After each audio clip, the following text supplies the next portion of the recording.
In this video, I'm going to show you how to open Camera Raw filter in your Photoshop files.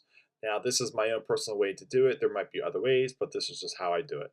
So you have your Photoshop file and you have your layer selected. I find it better when you just want to isolate one image, the actual image that you want to work on. Usually it's the last step. You've done all of your editing, you've done all of your fonts and anything that you wanted to do to your picture, then the last step would be a camera raw filter. So if you were to select your layer and then go up here to filter and then scroll down to camera raw filter, all new Photoshop updates should have this. You should have it for a couple updates because it's been out for a while.